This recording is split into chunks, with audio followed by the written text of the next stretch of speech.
about buying it if you can. And also thank you to Lancaster Normal for helping to organize this as well.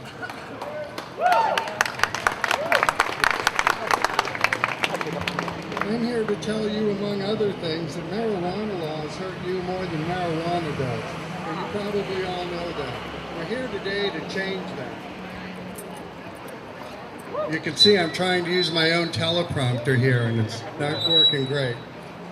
In any event, the history of marijuana is that it's really always been legal, as you heard. It was legal from the very beginning for medicinal, industrial, and other uses. Considering the state of law and its development and the way they got here, it's almost pointless to talk about the Declaration of Independence and the Constitution, because once we're this far into it, I suspect they could care less what we have to say, but they have to hear us anyway.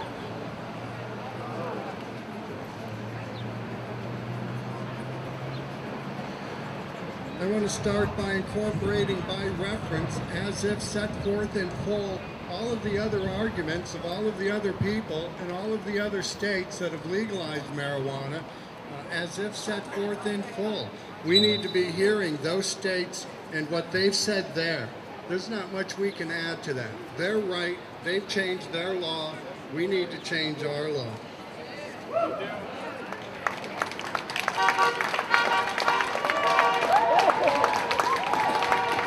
In 1776, the Continental Congress unanimously declared that we're independent with their Declaration of Independence, which is the United States Statement on Human Rights. Can you hear me, Barbara? As you know, the Declaration states that we hold these truths to be self-evident, that all men are created equal, that they're endowed by their Creator with certain unalienable rights, that among these are life, liberty, and the pursuit of happiness, which is all I think anyone here would want to do. The preamble of the United States Constitution points out that in order to form a more perfect union, establish justice, and there's no justice here, ensure domestic tranquility, of which these laws do the opposite, provide for the common defense, promote the general welfare, which having more people in jail than any country on earth, I think it doesn't do, and secure the blessings of liberty to ourselves, which these laws also don't do, and our posterity, to ordain and establish the Constitution of the United States of America. Ben Franklin pointed out that you don't have the right to happiness, you have the right to pursue it. You need to go catch it yourself. Hey, Joe. The Constitution of the Commonwealth of Pennsylvania provides that we, the people of Pennsylvania, grateful to Almighty God for the blessings of civil and religious liberty, and humbly invoking His guidance to ordain and establish this Constitution. Article 1, the Declaration of Rights, declares that under Section 1, inherent rights of man, all men are born equally free and independent and have certain inherent and indefeasible rights, among which are those of enjoying and defending your life and liberty, of acquiring, possessing, and protecting property and reputation, and of pursuing your own happiness. This isn't happening. It's not okay. It's time leaders look at this and look at what's happening with prosecuting pot and bring the laws into compliance with the declarations of rights that I just mentioned. There's the appearance that when alcohol was prohibited, that's when we started smoking reefer for pleasure and recreation.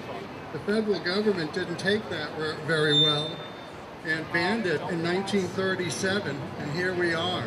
The states banned it a number of years earlier. You may all know that they demonized marijuana. The government financed that propaganda film, Reefer Madness, which referred to 4 lives which were completely broken by smoking joints, resulting in homicide, suicide, rape, and madness. It was ridiculous. They pushed stories of the devil's weed, which we know to be Amish green corn.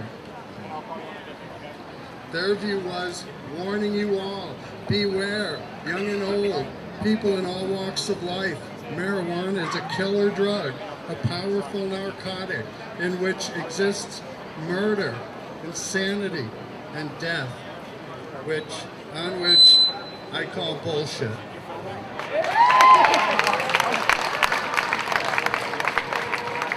According to the internet, which we know is always right, it took some Republican committee 2 hours and a 92-second debate to outlaw weed.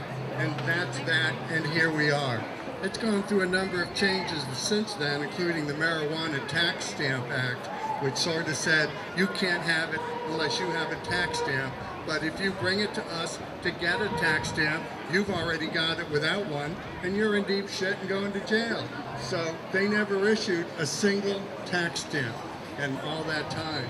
And it wasn't until 1969 that they went into the Controlled Substance Act and applied they just trashed the 10th Amendment, which says the states get to decide what they can do, and decided on their own as the federal government that they're outlawing it under the Commerce Clause.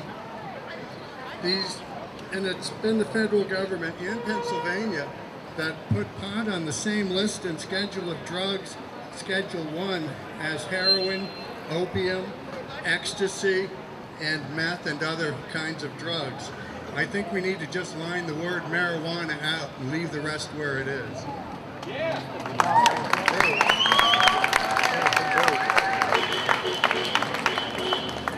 You have a constitutional right to grow and smoke marijuana for medicinal purposes and for your own recreational use.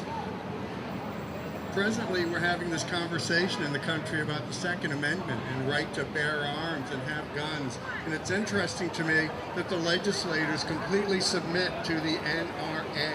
Well, I want us to be the NMA.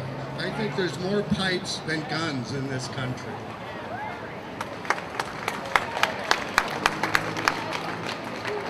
I'd like to see them submit to us as much as they submit to the gun owners.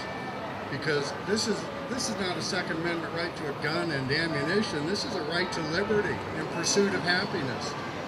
I think those trump the Second Amendment right to have a drone of my own. And I do have a little drone in my office, but it's not armed in any way. I want a big drone for my backyard. According to a lot of people, Second Amendment says I can have one. I want a big joint too, and I think I'm allowed to have that. From what I've seen in my travels through the country as a sergeant and a student of political and economic things in Connecticut, Colorado, Oregon, Texas, Nebraska, Florida, and Vietnam, what I've learned is, again, I think there's more pipes than guns in this country. But your pipe and the residue in it expose you to greater harm than any of those firearms do. People's rights to liberty and happiness and pipes are any effort to outlaw that is just trashing your rights to liberty and happiness, and it needs to stop. And they can make it stop. They just made the lines at the airport stop. Just like that, done. Well, they could do this too, just like that, done. We're not putting you in jail anymore just because you smoked a joint. That's over.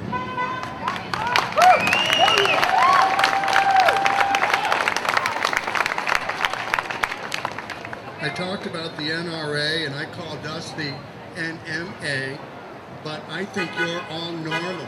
I support the National Organization for the Reform of Marijuana Laws.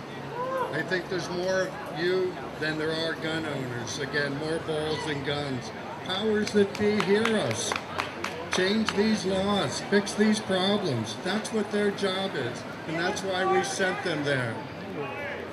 We sent them to power not to condemn us, but to save us. It's not okay to imprison people for nothing more than THC in their system. It's not okay to take their driving privilege for 6 months just because they have a joint in their possession. It's not okay to take their job. It's not okay to convict them, imprison them, supervise them, and treat them. Possession of pot carries a mandatory maximum penalty of 30 days. What's the point? As I said in the last speech I gave, if you have a small amount of pot and paraphernalia, which the pipe carries up to a year in jail, the pot up to 30 days. If one of you can figure that out, let me know, because I don't get it. But losing your license for having it is ridiculous. If you sell it, it's up to 5 years and a $15,000 penalty. So if you sell a bag to your neighbor, you're doomed. Increased penalties are assessed for second offenses. State prison sentence of a minimum 2 years are imposed on you. If you sell a joint in the city of Lancaster, you're going to state prison for 2 to 4 years, because there's only one block or two in this city that's not a school zone block. I always thought if I'm looking across the street at Fulton School where there's a sign that says school zone, I'd go, hey, I'm walking down the block to Charlotte Street, away from the school. The dirty little secret is that's a school zone too. I think we need, if we're going to do this, signs as you come into the city is a school zone. Don't sell shit here. But we don't have those signs. I think it's unfair.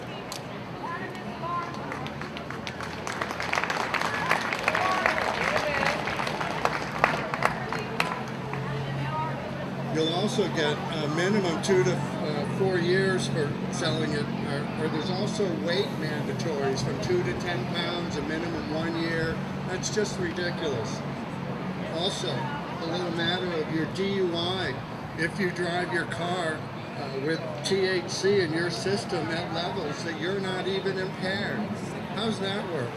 If you drive your car 3 times with pot in you within 10 years, you're going to do a 1 to 5 year state prison sentence, even though you weren't impaired. Theoretically, if you smoke pot, you're looking at 1 to 5 every day. Now, that doesn't make a lot of sense, right? It also illustrates why I'm standing here today. The notion that any of you could do 1 to 5 years in state prison for driving a car because you smoked a joint yesterday or last week or 3 weeks ago is preposterous. That's unacceptable to me in the land of the free. Leave the people alone.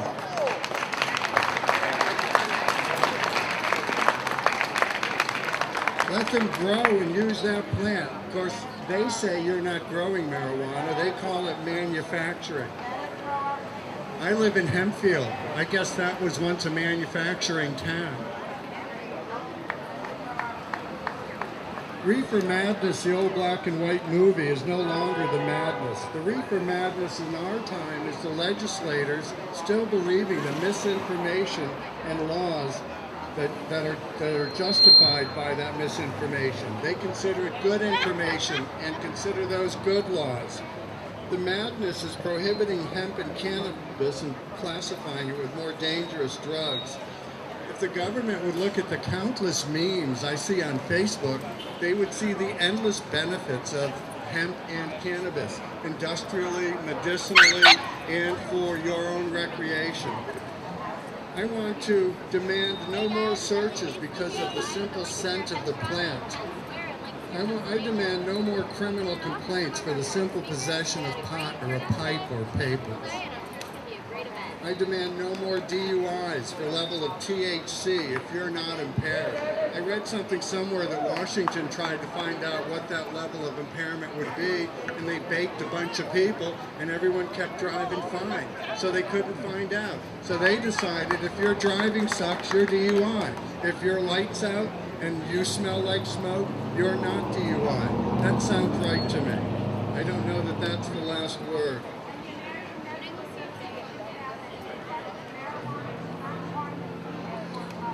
That's right. American Medical Association says that. I demand that we stop drug testing just for THC. After my last speech, I got so much email from so many people who lost their jobs for nothing more than the presence of it in their system. They lost their jobs, their vacation pay, other benefits for no other reason. I think marijuana is your right. I think it's your gun.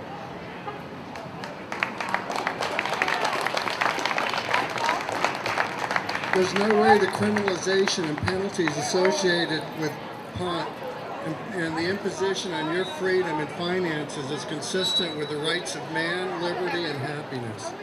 I want the powers that be to see the truth of this. No bad things are happening where they legalized marijuana. There's a lack of police encounters for pot. There's the cost of enforcement and prosecution savings, which are huge. There's the tax income, which is huge. That's a big one. I, for one, am tired of hearing how broke we are, and yet we won't tax marijuana and have that income.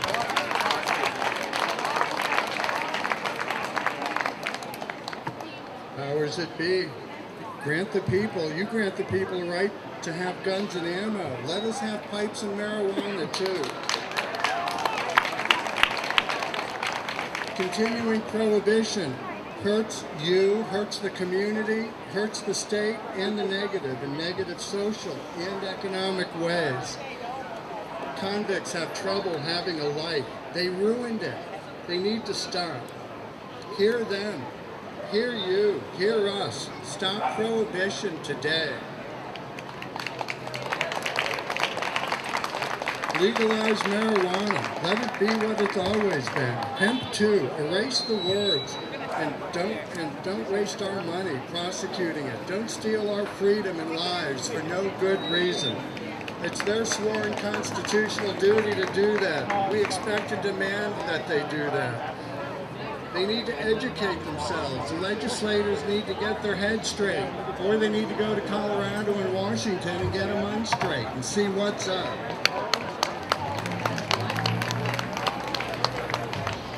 The 40 years of conservative social policies since I was in the 60s, when I thought we'd get all this resolved by now, and we haven't, they're over. It's done. We're moving forward in a more liberal way. Now is the time to just say yes. We need to add to the Bill of Rights of alcohol, tobacco, firearms, and gambling, smoking a pot pipe. It's not a big leap. We've crossed that line already. We now need more than ever to rely on our Declaration of Independence and our Constitution to give us the ability to smoke, grow, possess, and sell marijuana, cannabis, and hemp. We have rights, the rights of man. There's no excuse for our legislatures to turn its back on New Jersey and Maryland and the other states and deny what they figured out is a better way. There is a better way. Our legislators should be able to see that. Being stubborn isn't good enough. Being afraid is dumb. Being stupid is stupid. They need to represent the people. They need to consider it all in a new light, in light of what we're saying. They need to change their minds. They need to hear us right now. Dial it back. Watch it grow. Nothing but good can come from joining the rest of the nation. And the feds will agree. They kind of have to. I notice, and Connie referred to it, that people drink fire water and then behave badly. Alcohol's involved in everything I do. The only thing marijuana is involved is because people have it, sold it, grew it, smoked it, drove a car with some small amount in their system. Nobody smokes a joint and then goes out and behaves badly. I think that everyone would agree with that. It makes no sense. It's contrary to liberty and the pursuit of happiness. It's the opposite. We're not asking to legalize all drugs, although if you pull me aside, I might say do that. Put them in the drugstore, make them clean and pure and cheap. And if you commit burglary, robbery, rape, or assault, drunk, stoned, or sober, goodbye. But if you're just drunk, stoned, or sober, who cares? It's not the government's business.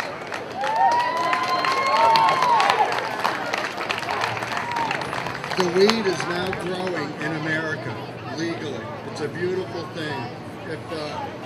It's so beautiful that if you look at a copy of High Times, you'll see how beautiful it can be in those sparkly, crystally, purple-colored buds. How is that a crime in any way? The reefer madness that made it illegal is bullshit, and it needs to stop. Now, I have good news for you, and I have bad news for you.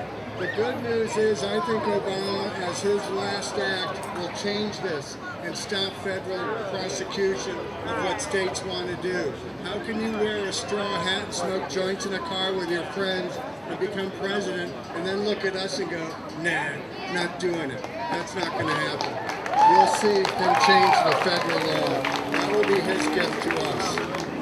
Now, the bad news is I have a message for you, and it's not, nobody asked me to give you this message, but from the Pennsylvania police, from the Pennsylvania prosecutors, from our board of judges, and now I quote, judge pointing at my guy, this is not Washington, this is not Colorado, it's still illegal here. And they're going to continue to do that until someone tells them to stop and makes it legal. And then we won't ever have to hear that again. It's still against the law. If you light up at 4:20 today, they will catch you, prosecute you, jerk you, take your money. They'll have to give some to me too, which is okay, but I'd rather do without it. But the message to you is from the court. It's not legal here. Don't imagine it is, and don't think you'll get away with it. So I now imagine masses of people migrating to the states that allow it, moving to Colorado. I studied in Colorado. I could do that. Moving to Washington. I studied in Oregon. I could do that too. And I imagine people just leaving these states and going to those states so they can smoke and be free and not be prisoners just because they have it in their blood. I want you all to find the happiness that people find in weed, but the point is you won't find that here. Not unless and until our representatives accept the good words of freedom, justice, and happiness at all. So except for that, do what you like, onward and forward, obey all law, and live free. As Connie said, email, call, write, Facebook, and tweet your representatives in PA and the U.S. government and tell them to follow the leaders to a place where we can set people free and stop spending tax money to prosecute people for pot offenses and start earning income by taxing the sales of hemp and cannabis and come into compliance with our human rights and principles that created and unite us. We're all Americans here. We're one nation. Peace be with you all. All right. Mike Porter. All right. Thank you, Richard B. McDonald. If you ever get in trouble, you need a lawyer, that's the man you want to talk to right there. But he would prefer if you don't get in trouble in the first place. So, we got a next speaker here. He's a combat veteran of Kosovo and Iraq. He attained the rank of staff sergeant. He's with an organization called Pennsylvania Veterans for Marijuana Legalization. Give it up for Mike Bider. What's up, Lancaster? Hey, can we bring it in a little bit? Just be mindful of the camera right there, but bring it in so you can hear. If you can't hear, get a little bit this way, or not, whatever. Okay, I got you. So hey, my name is Mike Whiter. I am on the board of directors of Philly Normal, and I run a group called Pennsylvania Veterans for Marijuana Legalization. The reason I use marijuana personally is to combat PTSD symptoms. When I got out of the Marines, they decided, hey, we're gonna put you on a ton of medication, we're gonna dope you up, and we're gonna forget about you. I got addicted to 36 different kinds of pills.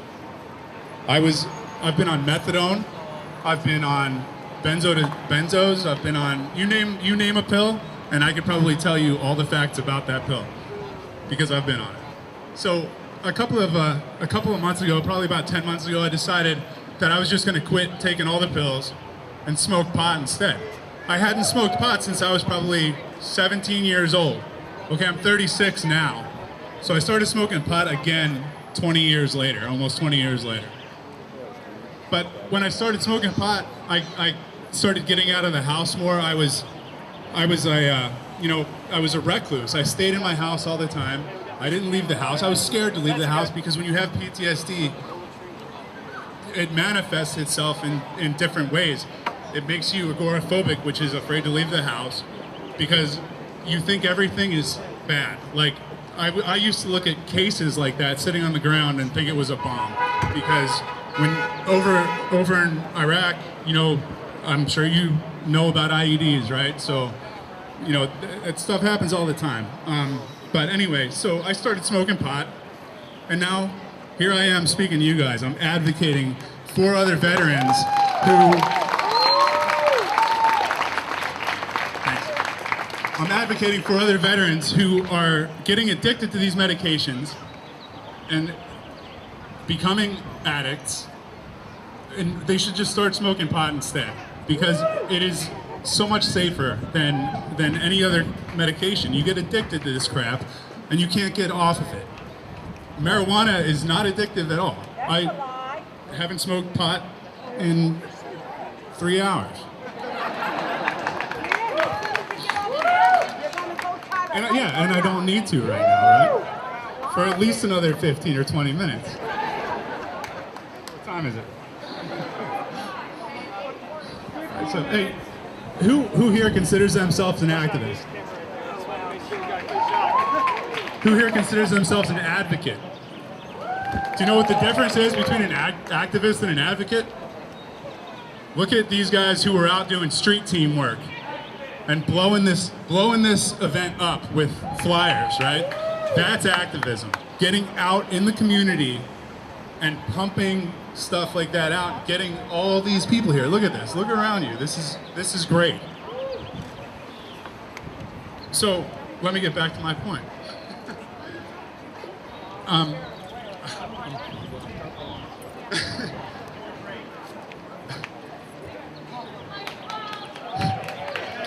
Guys, I'm sorry about this. I apologize. So, all right. So check this out.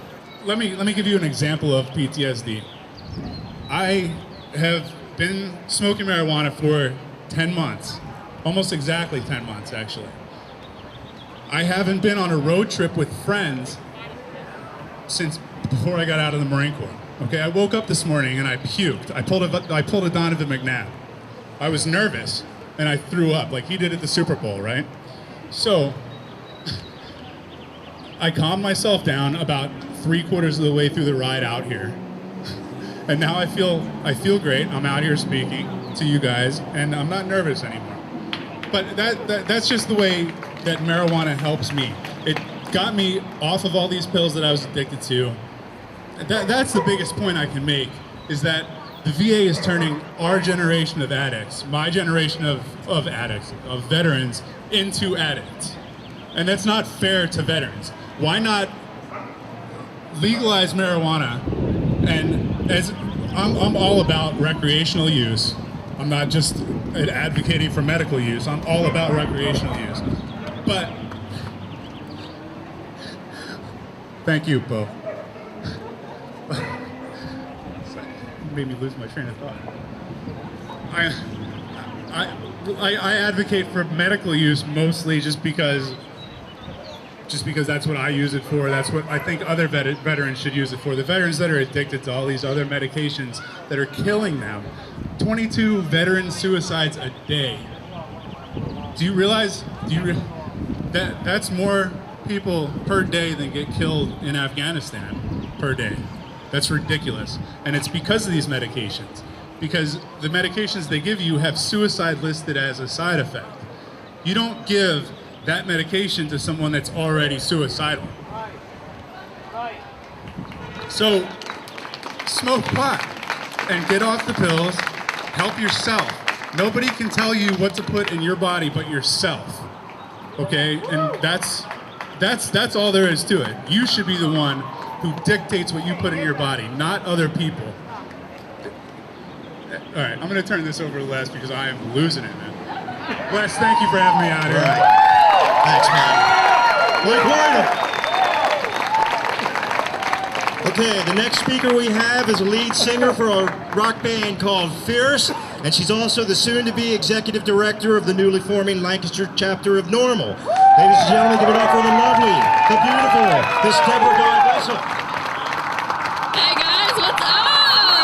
I'm so glad to see so many people here. You have no idea. We had a hemp rally here. How long? What was it? A few months back? It was a little cold. We had a really tiny group of people, but man, we were hardcore and we were here. That's all that matters. I'm really glad you're here today. I hope it was somebody that was murdered and not smoking weed. No, I don't want anybody murdered. That's pretty bad, but you know what I mean. They got better things to do with their time, right? So, they told me today, they're like, oh, we want you to talk. I said, okay. And Les kept saying, did you write a speech? Did you write a speech? I said, nope. So here I am, flying by the seat of my pants, standing here talking to a group of people I've never seen before. And I just want to let you know, I appreciate it. I am, as Les said, the soon-to-be executive director of the Lancaster chapter of Normal. I started with Normal about 1.5 years, 2 years ago. I got really into the activism side of things with Normal Women's Alliance, and then decided I just wanted it to grow, and I was tired of going to Philly. I ended up going to Philly all the time for things. I said, no, we got to do this in Lancaster, so that's kind of what brought me here. You heard from my mother earlier. She is the former mayor of Mountville, Connie Guy. So I was raised in a household where marijuana was always there. There was not, there was no discrepancy. It was just like anything else. It was there. When I was 5 years old, I watched my grandfather die of cancer, and the only time that he could ever talk to my mother was when they were shotgunning him joints. And so from a very young age, I got to see exactly where and how marijuana can help and what it can do. This is my little brother too, so it's a family affair with us. So anyway, she kind of boosted my want for activism and things like that. She's political. I am not political. I hate politics. I hate politicians. I hate authority. I've got problems with it. It is what it is. I will always stand up and rail against it. But she festered that for me. She helped me to realize I could do that. And now I'm here, and we are starting a Lancaster chapter. If anyone is interested at all whatsoever, please see me. Or if I could get my crew, I don't know where they are. I have a board. My mother is one of them, and I know where she is. And we have Danella Hawks over here. And then we have Jesse Boyer, who I don't know where he may be. There's Jesse Boyer, and we have Miss Ellie Paisley, and me and my mom. And then we are this little core group right now, and we would like to grow. So if you see one of them and you want to get involved with Normal, please, tell them, give them your information. In the meantime, if you want to find us, look for Ganja Pride on Facebook, because that is going to be our home. Definitely. You're a veteran? Congratulations. Excellent. Thank you. Anyway, I just want to say a couple of things. I don't have a speech, obviously, so I'm kind of floundering for something to say, but I do want to say to you, no matter what, get out and educate people. Educate yourselves, because really education is the key to this movement. There's no other way around it. You have to make people smarter, and to do that, you have to make yourself smarter. So don't think you know everything. Go out there and learn. Learn what the laws are in Pennsylvania and the laws that you want to, fight against. Learn who your politicians are and who your state reps are, and talk to them. Don't be afraid to stand up. And when you see people in the street, talk to them. Talk to everybody you see. Don't stop talking. Don't stop educating. And if somebody rails against you and they're like, no, I want nothing to do with this, it's not my bag, say, meh, okay, fine, and move on to the next person, because you're gonna find people that are interested, that want to take a part, in this. They want to do this. They want to help you. Or they want to learn and they want to change their minds. And that's really all I can say, is educate people. Really, that's the key to life. I'm not really sure if there's much else I could say. I mean, I guess I could tell you how I came to marijuana. I was 15 and I was in the back of a car. No. About 5 years ago, I had some serious, 4 years ago, I had some health issues, and I was in a lot of pain, and I was in a world of hurt. I was about 70 pounds heavier than I am now. And I was on every drug known to man. I was on every pain medication. I was on every antidepressant. I was on anti-anxieties. I was on a little bit of everything for fibromyalgia and degenerative joint disease, and a little bit for depression, or whatever else the doctors want to throw at you and say, oh, this is your problem. Oh, you're just unhappy. Let's give you some Prozac. To me, I pick up my joint in the morning, and that is my Prozac. So if you want to rail on me for taking, you guys can pop your pills all you want, but at least I know I'm going to wake up tomorrow and I'm not going to OD. So yeah, 4 years ago I started smoking every day. I got up every morning. I started taking walks. I lost weight. I got really healthy. I have hardly any pain now, and I'm not taking 25 Vicodin a day and 6 Oxycontins and 5 morphine pills, because I don't need it. I've got something natural, and I'm living proof. And if you're living proof, you should stand up and say so too. I'm living proof. and just educate, man. That's all I can say. There's really not much else I can say except thank you and keep fighting the good fight, man. All right. What do you got? All right, thank you, Deb. I'm Joe Forte. I'm the Communications Director of Philly Normal. I want to thank everyone for being here and being a part of this whole thing. The next person I'd like to introduce to speak is Mr. Les Spark. He's the author of Hempstone Heritage, a great book all about the history of hemp right here in Pennsylvania. And he started Pennsylvania Hempland Security. And Mr. Les Spark. All right, thanks for coming, everybody. Joe's one of the 3 High Times Freedom Fighters of the month. Congratulations. On May 22nd, 1933, the Commonwealth of Pennsylvania passed legislation banning cannabis in the Keystone State. Pennsylvania acted a full 4 years before the national prohibition of cannabis was enacted on August 2nd, 1937. The legislators in Pennsylvania were careful not to call it cannabis, though.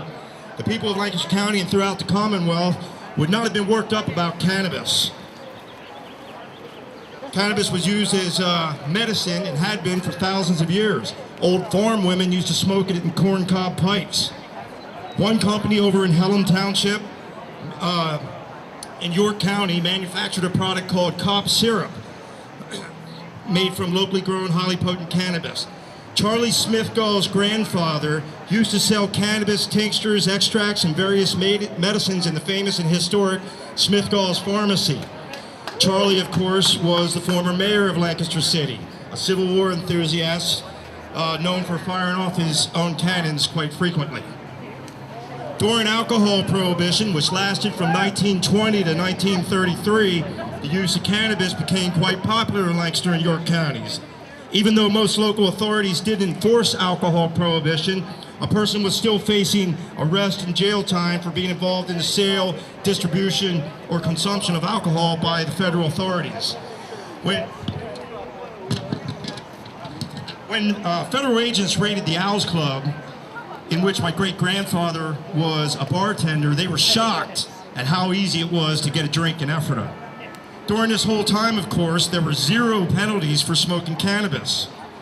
And this is one reason why there was a major increase in cannabis use during the years of alcohol prohibition. When Pennsylvania outlawed cannabis, they were also careful not to call it hemp. People in Lancaster County and Pennsylvania could not be expected to be worked up about hemp. Why should they? Old Order Amish and Mennonites were still growing hemp on their farms in the 1930s. They used the seeds for livestock and feed and still made homemade rope. In fact, hemp was common in the rural parts and county of our state in the 1930s. Old timers tell me they remember when they were boys that hemp used to grow wild all down the railroad tracks through Ephrata, the remnants of the old historic hemp industry here. Between the years of 1720 and 1870, there were over 100 water-powered mills for processing hemp fiber just in Lancaster County, and there were dozens more hemp mills in all the surrounding counties. There were almost as many oil mills for processing oil pressed from the many tons of excess hemp seed, a byproduct of the enormous harvest of hemp grown for fiber. In the 1930s, many Lancaster County residents told stories of when their grandfathers used to run the hemp mills, or their boyhoods when they helped harvest the hemp. So no, Pennsylvania cannot be worked up about hemp. No way! They called it marijuana. People around here didn't know what marijuana means. If they heard it at all, it was only in the context of reefer madness. In 1933, however, the nation's 13-year failed experiment with alcohol prohibition came to an end. Pennsylvania saw the writing on the wall, so 5 months before the end of alcohol prohibition, they quickly enacted cannabis and hemp prohibition. A few days ago, I spotted this item in the Lancaster Intelligencer Journal, which Connie Guy already made mention of, but I'm going to repeat it. This was printed 75 years ago. Reefer madness. The Intelligencer Journal reported on the increasing use of marijuana in Lancaster. Officials with the U.S. Bureau of Narcotics met with Governor George Earl and listed Lancaster among the Pennsylvania cities where marijuana use was well known.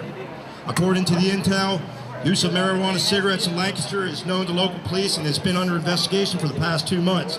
Police Commissioner Albert Carlson said Friday, quote, "While traffic in reefers has not become large here," he said, "every effort is being made to stop the source of supply and prevent the possibility of the spread of the habit in Lancaster. That was printed April 30th, 1938.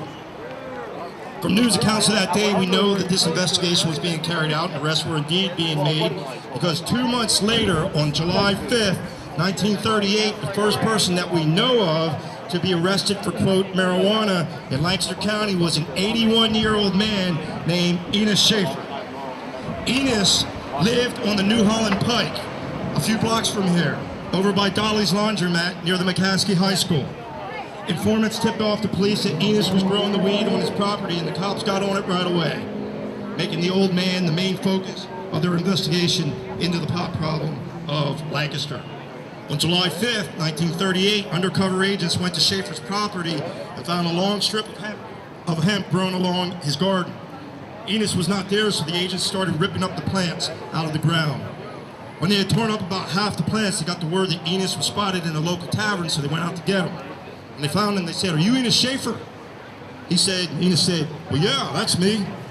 They told him, "We just saw someone making away with all your plants." He said, "Really?" They said, "Follow me." So Enos was much alarmed at this news and followed the undercover agents to his garden. When they got there, they asked him, "Is this your property?" He said, "Yeah." And they asked him, "Are these your plants?" And he answered yes, and he was immediately arrested and taken to the Lancaster County Prison. Enos admitted that he was growing the plants, but he said he had no idea that it was illegal. As far as old man Schaefer was concerned, he was growing hemp, and he was growing it for seeds for his chickens to eat. But that one old hemp farmer, Enos Schaefer, became the first victim in Lancaster County to these terrible, insane, and immoral laws. Since then, the police have waged a campaign of terror on the citizens of Pennsylvania, arresting 250,000 Pennsylvanians in the last decade and promising to arrest 250,000 more over the next decade at a cost of $3.5 billion. They have not seen a reduction in the numbers of Pennsylvanians using cannabis one bit. And in fact, despite all of their brutal tactics, money spent, 80 years of war, they have seen a continued increase of numbers of people using this plant.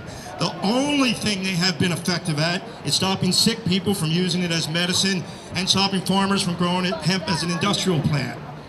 One thing my mind dwells on sometimes are the numbers. We know that in the state of Pennsylvania there are more than 1 million people who smoke cannabis every year.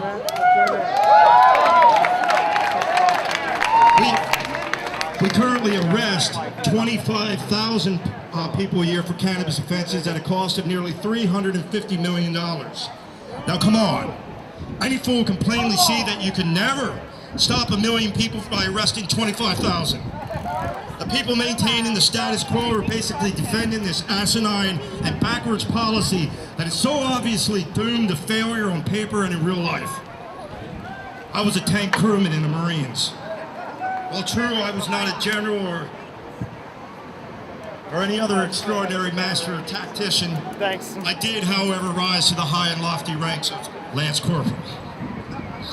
And I can tell you that what I see is just not going to work and cannot work. So what would have to be done? How about they double their efforts, say arrest 50,000 Pennsylvanians at a cost of $700 million a year. They might be able to pull that off for a while, but still the same problem. You've got over 1 million people still smoking cannabis in the state, even after you arrest 50,000 people. So no, that won't do either. Perhaps a bold proposal then. How about arrest 100,000 Pennsylvanians at a cost of $1.5 billion a year? A 10-year campaign that will arrest 1 million Pennsylvanians at a cost of just $10.5 billion. That might send a strong message, and then you would probably get that number down from 1 million down to half that. Of course, if you arrest that many people, $1 billion a year, $1.5 billion a year won't cover it, because you're going to have to build many more new and massive prisons, maybe show how really serious they are. How about stiffening the penalties for even minor possession to mandatory jail time? So why aren't they proposing that? The fact is, there is no way, not even here in Pennsylvania, that people would ever let that happen. No way. If they think that people are taking to the streets now, wait to see what would happen if they tried that. We're already sick of it. Pennsylvania prison populations have increased 500% since 1980. Some pundits have said that PA is in no mood to relax marijuana laws. Well, guess what? They're in no mood to shell out hundreds of millions of dollars more a year on an escalation or even maintenance of such a drastically failed and destructive policy that is not only wrong, cruel, and immoral, but blatantly stupid as well.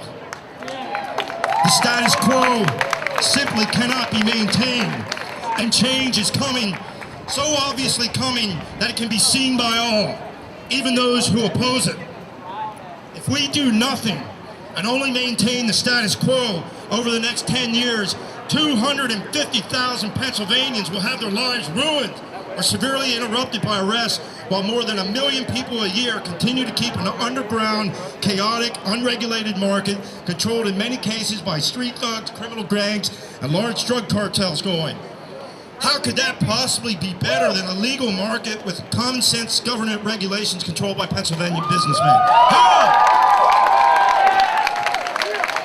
Meanwhile, they're kicking in doors, cracking heads, and throwing people in prison and wrecking the lives of 250,000 Pennsylvanians.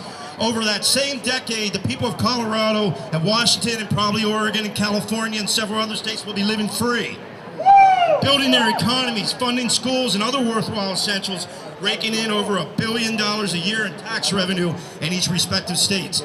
Do the citizens of Pennsylvania really support this injustice? My opinion is that when the facts are laid out before them, they will support change. All of this wasted effort has had much tragic results. In addition to the ruined lives, torn apart families, billions down the drain in enforcement, billions lost on tax revenue that could be collected, etc., we're preventing sick people who could legitimately benefit from cannabis. It just is not fair, especially when an astonishing 82% of Pennsylvanians support medical cannabis being legal again in the state, just as it was when many companies and enterprising individuals grew cannabis in PA and made various cannabis extract medicines.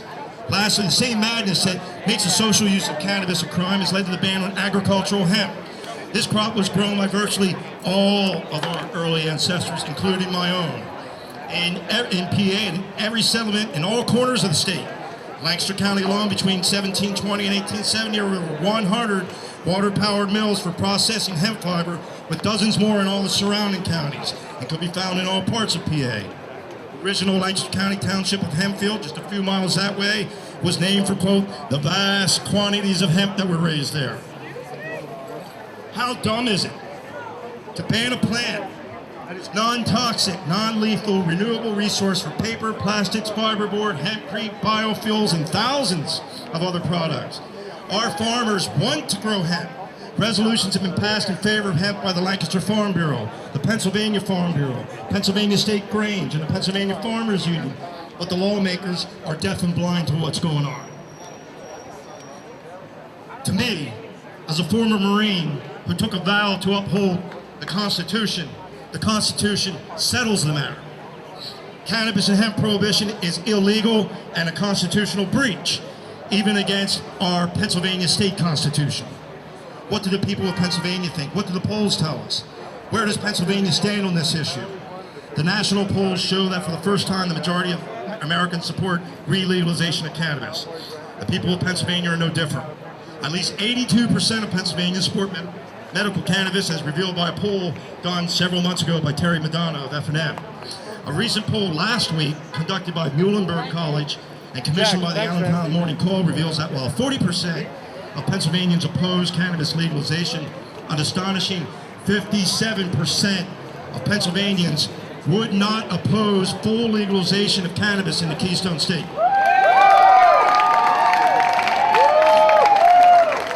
A few weeks ago, 1 week before 420 to be precise, the Lancaster Intelligential Journal published the results of its two-day People poll.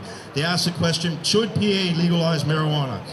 Out of 648 people responding, the answer came back that 56% of the people in Lancaster County support legalizing cannabis. Although support for industrial hemp is usually not asked in Pennsylvania polls, Lancaster Intel asked its readers in 1998, and as expected, 88% of the readers support hemp. The same would be true today, of course. Hemp is a no-brainer. It's supported by virtually everyone. I want to tell you something. Change is coming to Pennsylvania. For the first time in our lifetimes, For the first time in our lifetimes, legislation has been introduced in PA to fully legalize cannabis. It was introduced by Senator Dalen Leach, and it's called Senate Bill 528. It will allow us each to grow up to 6 plants and allows for the non-monetary transfer of up to an ounce of cannabis to friends and bars employers while punishing workers for off-the-job cannabis use. I am on a mission to raise knowledge, awareness, and support for Senator Leach's proposal, and this is just the beginning. We hope to do this again in Lancaster a time or two before the fall.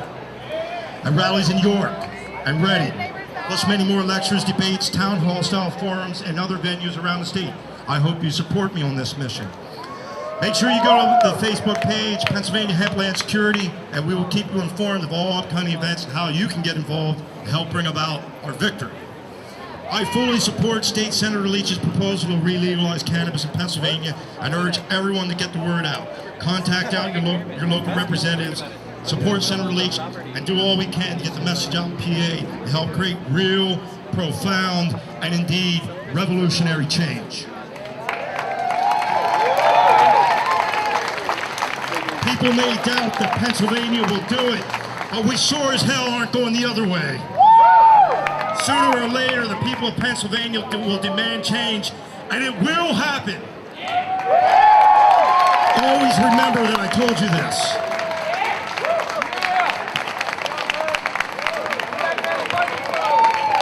All right, now we have our next speaker.